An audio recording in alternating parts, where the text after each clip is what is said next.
Assalamualaikum warahmatullahi wabarakatuh. Bertemu kembali di channel tercinta kita, SMP IT Rahmaniyah Boarding School. Bersama saya, Dwi Tulus Panewon akan menemani kalian semua belajar matematika sistem koordinat kartesius. Untuk mengawali kegiatan kita pada pagi hari ini, marilah kita sama-sama buka dengan membaca basmalah. Bismillahirrahmanirrahim. Tujuan pembelajaran kita pada kali ini adalah untuk menjelaskan unsur-unsur yang membentuk sistem koordinat kartesius, menjelaskan kedudukan suatu titik, dan bangun datar serta menggambarkannya, memahami posisi titik terhadap titik asal 0,0 dan titik tertentu, serta membuat sketsa grafik fungsi aljabar berbasis koordinat. Kompetensi dasar dari pembelajaran kita adalah untuk menjelaskan kedudukan titik dalam bidang koordinat kartesius yang dihubungkan dengan masalah kontekstual. Menyelesaikan masalah yang berkaitan dengan kedudukan titik dalam bidang koordinat kartesius. Dalam kehidupan sehari-hari, koordinat kartesius sangat dibutuhkan, salah satunya dalam bidang penerbangan. Seorang petugas air traffic control dapat mengatur penerbangan pesawat tanpa bertabrakan satu sama lain, dan dapat mendeteksi apabila pesawat sudah sampai tujuan. Hal ini dapat terjadi karena pesawat tersebut telah dilengkapi alat yang canggih seperti radar sebagai alat pendeteksi. Radar yang telah dipasang pada koordinat A, B dapat menerima sinyal dari semua pesawat yang pernah melalui lintasan dengan ketinggian B mil. Bagaimana jika objek tidak berada pada garis yang sama, seperti pada gambar berikut? Pada rumah Ani ke sekolah, rumah Tuti ke sekolah, atau rumah Tuti ke rumah Ani. Bagaimana mencari posisi rumah Tuti dan rumah Ani jika sekolah dijadikan sebagai acuan? Maka penyelesaian masalah tersebut dapat dilakukan dengan menggunakan konsep sistem koordinat.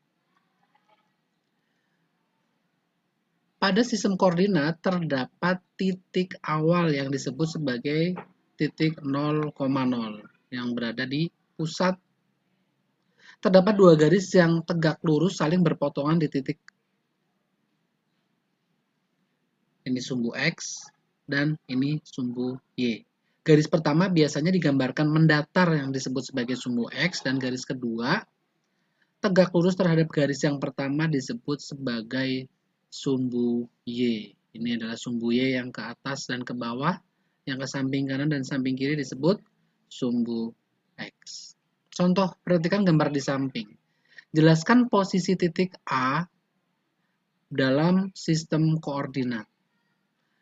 Titik A yaitu 3,2, yaitu titik dengan koordinat pertama 3, ini yang pertamanya adalah 3, dan koordinat keduanya adalah 2. Nih, 3, kemudian ke atas 2.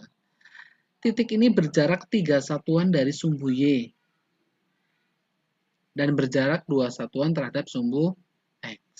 Ya, maka titik 3,2 merupakan 3 satuan terhadap sumbu Y dan 2 satuan terhadap sumbu X.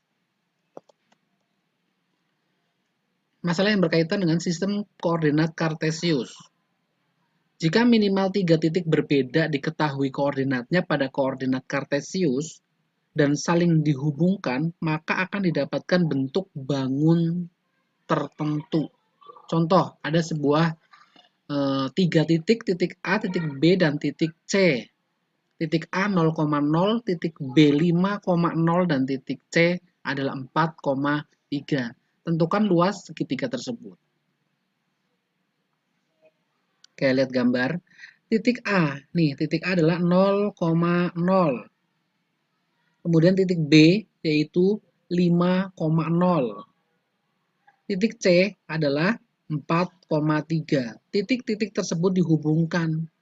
A, tarik garis ke B, tarik garis ke C, C tarik garis ke A. Membentuk gambar segitiga. Ya kan? Nah, untuk dari O ke titik A ke titik B itu sebagai alas segitiga. Tingginya yaitu dari angka 4 ke titik C. Kita lihat sumbu Y. Nih, dari 0 menuju 3, maka 3 satuan. Maka tinggi dari segitiga tersebut adalah 3. Maka luas segitiga ABC adalah alas kali tinggi dibagi 2. Sama dengan 5 kali 3 per 2. Sama dengan 7,5 satuan luas. Masalah lain yang berkaitan adalah perpindahan dari satu titik ke titik lain, misalnya 2,1 dan 14,9 seperti gambar berikut. Nih, titik A 2,1 berarti X-nya 2, Y-nya 1. B 14,9.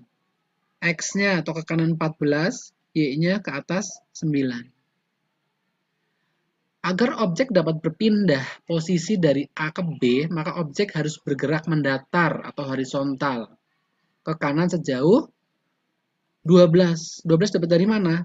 Dari A ke titik C, ini dari A ke titik C. Kalau dari angka 1 ke 14 itu kan 14 satuan, tapi kalau dari titik A, yaitu yang 2 nih, X-nya 2 ke angka 14, maka 14 dikurangi 2 sama dengan 12 satuan. Kemudian bergerak vertikal atau tegak ke atas sejauh 8 satuan. Kalau dari titik ini, dari 0 ke atas itu 9, tapi yang diminta adalah dari titik C ke titik B. Maka 9 dikurangi 1. 1 dapat dari, nih, ke atas sudah ada 1 yang sedikit. Maka 9 dikurangi 1 sama dengan 8. Maka perpindahan dapat ditulis yaitu 12 arah geraknya mendatar dan 8 arah geraknya tegak. Notasi aljabar atau positif negatif dari setiap arah gerak ditentukan sebagai berikut. Untuk gerak mendatar atau horizontal, tanda positif ke kanan, tanda negatif ke kiri. Atau untuk tanda positif itu ke atas, tanda negatif itu ke bawah. Contoh, min 12, min 8. 12 artinya ke kiri karena X, dan 8 artinya ke bawah karena ke bawah adalah negatif. Betul, gampang bukan? Kita lanjut ke kuadran. Kedua sumbu pada koordinat kartesius membagi bidang koordinat menjadi 4 bagian yang masing-masing disebut kuadran, yaitu kuadran 1, kuadran 2, kuadran 3, dan kuadran 4. Kuadran 1 berada di sudut 0 derajat sampai 90 derajat nih, ada di sebelah sini. X-nya positif, Y-nya positif. Kuadran 2 ada di sebelah sini antara 90 derajat sampai 180 derajat. X-nya negatif, Y-nya positif. Kuadran 3 ada di sebelah sini. Antara 180 sampai 270. X-nya negatif, Y-nya juga negatif. Dan untuk kuadran 4 itu antara 270 sampai 360. X-nya positif, Y-nya negatif. Contoh, diketahui titik A min 4,2 dan C 2,2 berada di kuadran berapakah titik-titik tersebut? Oke, kita ke titik A dulu ya. Min 4 ke kiri X-nya dan 2 ke atas. Nih, titik min 4,2. Ya. X-nya negatif, Y-nya positif, maka berada di kuadran 2. Kemudian titik C 2,2 berada di kuadran 1 karena X-nya positif dan Y-nya juga positif. Nah, akhirnya pembelajaran kita hari ini sudah selesai. Jangan lupa terus mengulang materi yang sudah kita bahas pada pertemuan kali ini. Marilah kita sama-sama tutup pembelajaran kita pada hari ini dengan sama-sama membaca hamdalah alhamdulillahirabbil alamin. Semoga pembelajaran kita hari ini bermanfaat untuk kita semua. Wassalamualaikum warahmatullahi wabarakatuh.